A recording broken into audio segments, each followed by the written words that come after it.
Hi friends, నిన్నటి episode మనకి ప్రోమోలో చూపించినంతైతే లేదు. మెయిన్ పాయింట్స్ ఏమీ నాగార్జున అడగలేదు. పృథ్వీని సింపుల్గా వార్నింగ్ ఇచ్చి వదిలేశారు. అలాగే నిఖిల్ మణికంఠని పక్కకు విసిరేసిన వీడియో కూడా ప్లే చేయలేదు. నిఖిల్కి వార్నింగ్ కూడా ఇవ్వలేదు. ఇక యష్మి ప్రేరణనైతే సింపుల్గా అప్లాజ్ కూడా ఏం చేయలేదు. చాలా సింపుల్గా అందరు అమ్మాయిలతో బాగా ఆడారు అని అన్నారు. సోనియా సంచలకంగా ఫెయిల్ అయినా కూడా బాగా చేసావని పొగిడారు. ఇక అభయ్ బిగ్ బాస్ హౌస్ నుండి థర్డ్ వీక్ ఎలిమినేట్ అయ్యాడు. అభయ్ ఎలిమినేట్ అవ్వడానికి కారణాలు ఏంటి అనేది చూద్దాం. నామినేషన్స్ రోజు బిగ్ బాస్ చీఫ్స్లో ఒకరు నామినేట్ అవ్వాలని చెప్తాడు. నిఖిల్తో నేను నామినేట్ అవుతాను అంటాడు. నిఖిల్ చెప్తున్నా కూడా వినకుండా సెల్ఫ్ నామినేట్ అవుతాడు. ఫస్ట్ 2 వీక్స్ నామినేషన్స్లోకి వస్తే ఎంతో కొంత ఫ్యాన్ బేస్ అయితే క్రియేట్ అయ్యేది.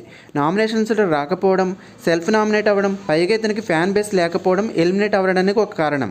ఇక రెండో కారణం, హౌస్ మేట్స్ అందరూ కలిసి చీఫ్గా ఎంచుకున్నారు.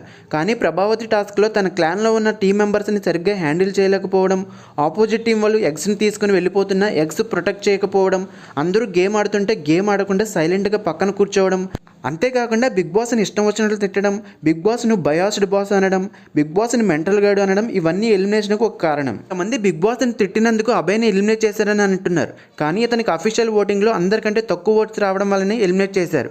ఇక 4వ వారం బిగ్ బాస్ హౌస్లో ఎవరు నామినేట్ అవుతారు, ఎవరు నామినేషన్స్ నుండి సేవ్ అవుతారు అనేది నా నెక్స్ట్ వీడియోలో చెప్తాను. మీరైతే ఎవరు నామినేట్ అవుతారు అనుకుంటున్నారో ఖచ్చితంగా కామెంట్ చేయండి ఫ్రెండ్స్. వీడియో నచ్చితే ప్లీజ్ వీడియోకి ఒక లైక్ చేసి సపోర్ట్ చేయండి ఫ్రెండ్స్. వీడియో చూస్తున్నారు కానీ వీడియోని లైక్ చేయడం లేదు. ప్లీజ్ ఫ్రెండ్స్, వీడియోకి ఒక లైక్ చేసి సపోర్ట్ చేయండి ఫ్రెండ్స్.